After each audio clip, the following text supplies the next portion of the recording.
సంస్థల ఎన్నికలు గులాబీ పార్టీ నేతల్లో గుబులు పుట్టిస్తున్నాయట. పార్టీని గాడిలో పెట్టాలంటే లోకల్ బాడీ ఎన్నికల్లో మెజార్టీ సాధించాల్సిందే.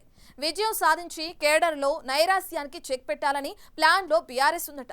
మాజీ తాజా ఎమ్మెల్యేలు ఎంపీలకు నియోజకవర్గంలో గెలుపు బాధ్యతలు, నేతల పనితీరుకు పంచాయతీ ఎన్నికలే గీటు రాయిగా మారాయట.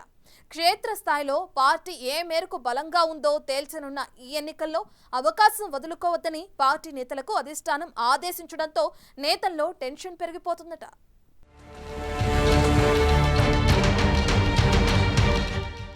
బీఆర్ఎస్ పార్టీకి స్థానిక సంస్థల ఎన్నికలు సవాల్గా మారాయి. రాష్ట్రంలో అధికారంలో ఉన్నప్పటికీ మెజార్టీ సీట్లు రావటం ఆనవాయితీ. కానీ కాంగ్రెస్ ప్రభుత్వం ఇచ్చిన వాగ్దానాలు అమలు చేయలేదని, ప్రజల్లోకి వెళుతోన్న తమకు కలిసి వస్తుందని గులాబీ అధిష్టానం భావిస్తోందట.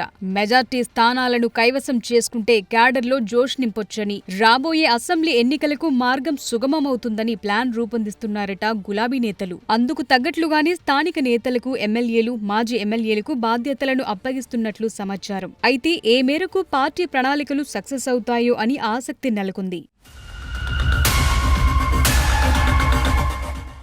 బీఆర్ఎస్ పార్టీకి 60 లక్షల సభ్యత్వం ఉందని పార్టీ నేతలు పేర్కొంటున్నారు. ఏ ప్రాంతీయ పార్టీకి లేనంతగా సభ్యత్వం ఉందని, పార్టీకి క్యాడర్ ఉందని అంటున్నారు. అయితే ఈ స్థానిక సంస్థల ఎన్నికల్లో ఏ మేరకు పార్టీకి కలిసి వస్తుందనేది ఇప్పుడు చర్చకు దారితీస్తోందట. పార్టీ నేతలు క్షేత్రస్థాయిలో ఏ మేరకు పనిచేస్తారనేది పార్టీకి సైతం క్లారిటీ లేదంటున్నారు. అసెంబ్లీ, పార్లమెంట్ ఎన్నికల్లో ఓటమి తరువాత పార్టీ నేతలు, క్యాడర్లో ఇంకా పూర్తి స్థాయిలో నైరాస్యం పోలేదనేది ఇంటర్నల్ గా నడుస్తోన్న చర్చ. దాన్ని పోగొట్టేందుకు ఆ స్థాయిలో పార్టీ కార్యక్రమాలు నిర్వహించలేదు. ఒక్క వరంగల్ సభ తప్ప చెప్పుకోదగిన రాష్ట్ర వ్యాప్త కార్యక్రమం చేపట్టలేదు. దీంతో క్యాడర్లోనూ కొంత స్తబ్దత నెలకొంది. అయితే ఈ స్థానిక సంస్థల్లో సత్తా చాటేందుకు సిద్ధమవుతోంది. అయితే ఇప్పటి వరకు అసెంబ్లీ, పార్లమెంటులో ఎన్నికల ఓటమిపై సమీక్షించలేదు. నేతల పనితీరుపైన ఆరా తీయలేదు. బాధ్యులపైన ఎలాంటి చర్యలు తీసుకోలేదు.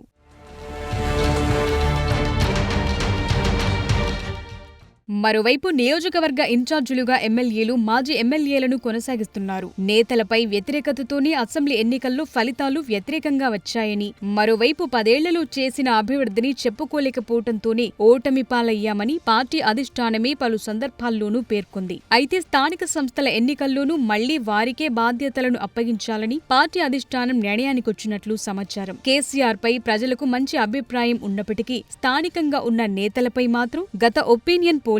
ఈ తరుణంలో ఎలా మెజార్టీ సాధిస్తారనేది ఇప్పుడు హాట్ టాపిక్ అయింది.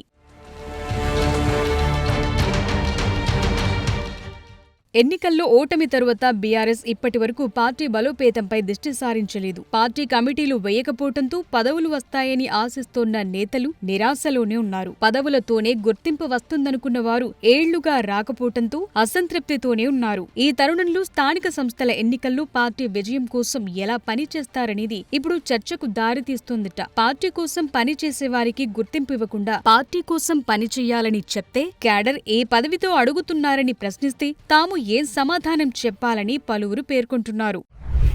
ఎమ్మెల్యేలు, మాజీ ఎమ్మెల్యేలు, మాజీ ఎంపీల పనితీరుకు ఈ స్థానిక సంస్థల ఎన్నికలు గేటురాయిగా మారనున్నాయి. నియోజకవర్గ స్థాయిలో ఏ అభివృద్ధి చేశారు, క్యాడర్కు ఏ మేరకు అందుబాటులో ఉన్నారు, వారు రాబోయే ఎన్నికల నాటికి వారి భవిష్యత్ ఏంటనేది కూడా స్పష్టం కానుంది. మళ్లీ వారికి రాబోయే ఎన్నికల్లో టికెట్ ఇస్తే విజయం సాధిస్తారా లేదా అనేది కూడా ఈ ఎన్నికల్లో స్పష్టం కానుందని పార్టీలోని నేతల మధ్య చర్చ నడుస్తోందట. అందుకే పార్టీ అధిష్టానం సైతం ఆ నేతలకే స్థానిక ఎన్నికల బాధ్యతను అప్పగించిందని తెలిపారు. మెజార్టీ స్థానాలు గెలిపించకపోతే మరో వ్యక్తికి ఆ నియోజకవర్గంలో అవకాశం కల్పించే అవకాశం ఉందని సమాచారం. కాంగ్రెస్ ఎన్నికల సమయంలో ఇచ్చిన హామీలను పూర్తి స్థాయిలో అమలు చేయకపోవడంతో ప్రభుత్వంపై వ్యతిరేకత వస్తుందని, అది కలిసి వస్తుందని బీఆర్ఎస్ ఆశలు పెట్టుకుంది. ఈ అవకాశాన్ని వదులుకోవద్దని ఇప్పటికే పార్టీ నేతలకు సూచించింది. అయితే ప్రభుత్వంపై ఏ మేరకు వ్యతిరేకత ఉన్నదనే దానిపై కూడా ఈ స్థానిక ఎన్నికల్లో స్పష్టం కానుంది.